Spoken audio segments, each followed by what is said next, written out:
Hey, what's going on today, guys? Today I'm going to be unboxing the new Zotac RTX 2080 Ti card. It's an AMP edition. So as you saw in my most recent videos, I already did purchase an EVGA 2080 Ti, and as you can see my test bench there, I decided since I have space for another slot, why not put another one there?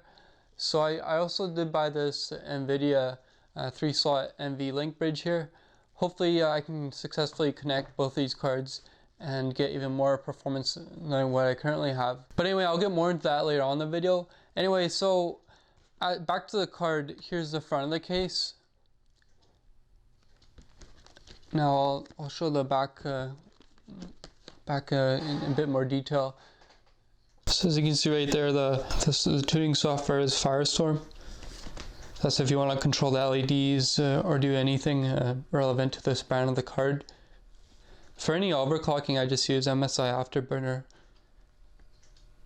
So here are the specifications, features,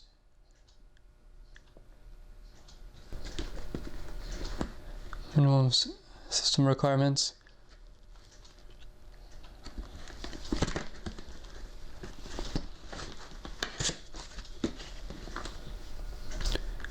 Here's the side of the box.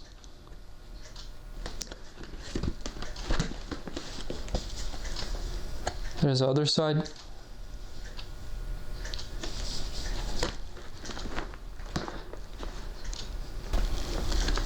And there's the top. So it does have labeling on every side of all 8 sides of the box. Alright, so let's start off by unpackaging it from the right side here.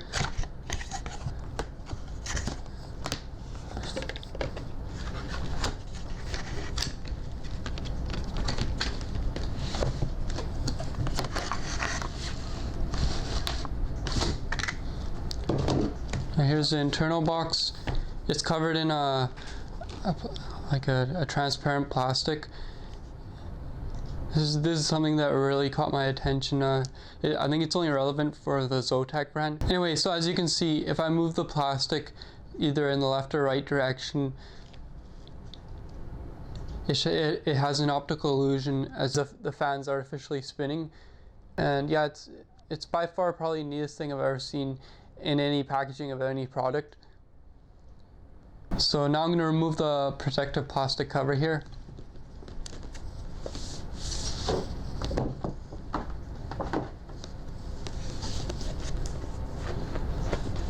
You can see it says Zotac Gaming up at the top there.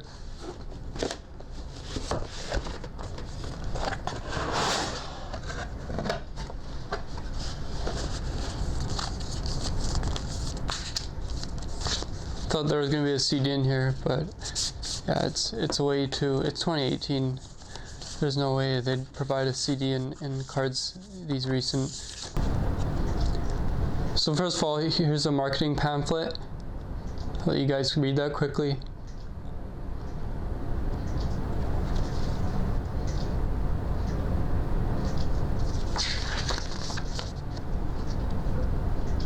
Feel free to pause the video if you want to look at this in further detail.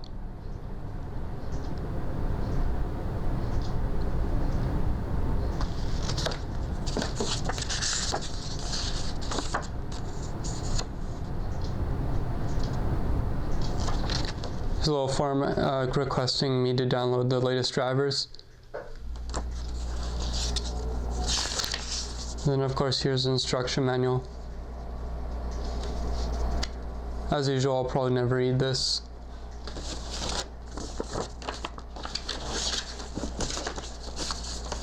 So that's all the papers that came with the card.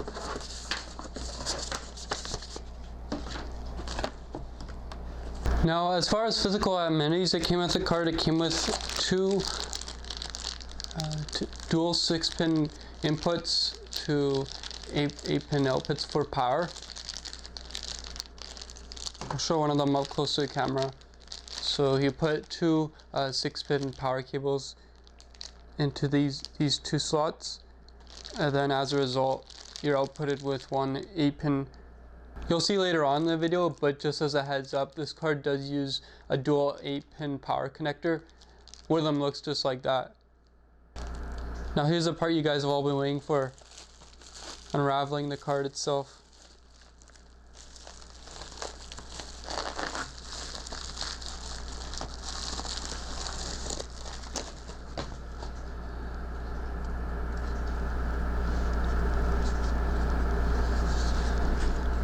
Just gonna stand up and show this better to the camera here.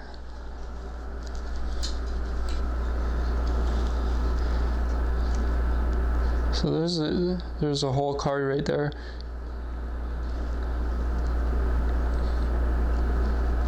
I have large hands. Here's my hand in hand size in comparison. It's pretty long, and as you can see on the back, it does use a reference PCB, but the cooler extends a bit out. That's how large it is. And the GPU chipset is just on the other side here. I guess for better cooling, they didn't have the back plate for this part.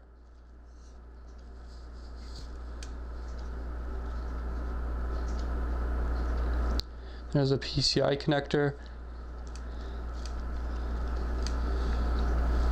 There's an NVLink connector. Something that caught my attention to were the fans. They're not just ordinary cheap fans. They actually have little notches at the end. I guess that's for better acoustic performance, so it runs quieter.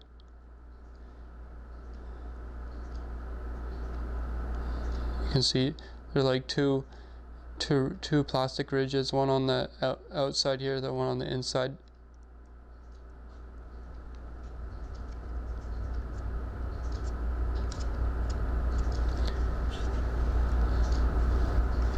And then for the video outputs, same as a reference.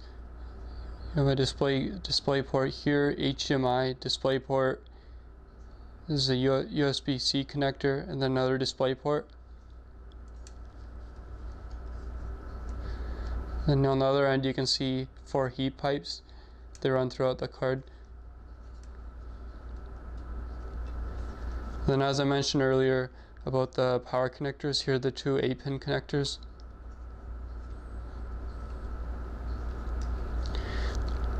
As far as aesthetics for RGB, all it's going to have is right here on the label, there's going to be an LED. You can with the Zotac software, you can adjust to have this any desired color you want. Personally, I'm going to have mine turned off because I'm not really into aesthetics.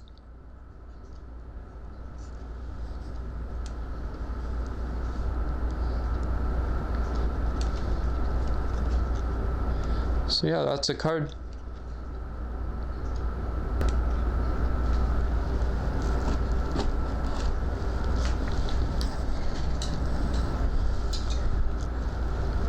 Just as a heads up, this is a NVLink 3 slot connector that I'm going to be using.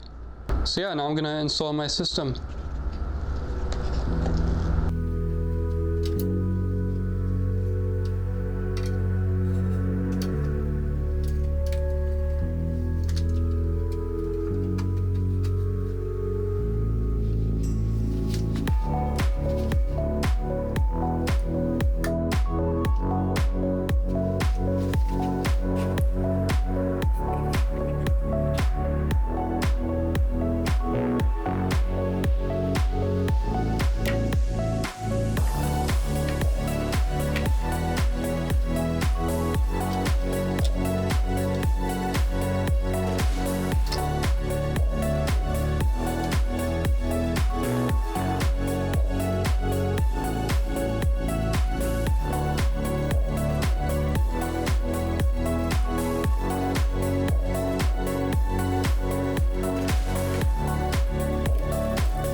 Hey guys, so I appreciate you've made it this far in the video. I personally had a lot of fun building this rig. I mean, with the two 2080 Ti's with the NVLink connected in SLI, as of November 2018, this is the absolute best you can have technology-wise for any gaming setup. In terms of the design, I have the EVGA at the bottom. That's because it's 3 slots, so it wouldn't fit at the top. And then of course the Zotac is at the top. I admit it is a little bit crowded. Unfortunately, I was initially planning to use a 4-slot NVLink bridge, but unfortunately my motherboard, it's the X399A by ASUS, and it didn't allow for a 4-slot to be used. But I mean, nevertheless, it still remains like the cards do have adequate cooling, since major plus is that of course you can see it's an open bench, and yeah, as you can see that's my hand sizing comparison. Right there you can see that I'm using 2 dual 8-pin connectors just to power the graphics card. That's pretty insane. I mean, that alone is probably drawing at least 600 watts while both the cards are under a load. Because of that power draw, I had to upgrade to the Corsair, the EX1600i power supply. Another great thing about that power supply is its remarkable efficiency because it uses gallium nitride capacitors. I have another video going into that later on for detail, but right there, yeah, that's my Corsair H115i liquid cooler, and it's cooling my CPU, which is a Ryzen Threadripper 1950X. This liquid cooler connected to my CPU does an incredible job because it allows me to get the Threadripper 1950X all 16 cores to 4.0 GHz, and the voltage is at 1.4. I mean, that takes a lot of CPU cooling to have that adequately performing without any hiccups. Anyway, so right here I have this was a major success because I finally got the computer to detect both the video cards. I was having a lot of trouble before because I kept on having to reinstall the drivers and etc. It was kind of annoying, but that was a major success right there. Anyway guys, feel free to leave in the comment section any suggestions you have for future videos. I wish you all the best of luck in your future compiling builds. Goodbye now.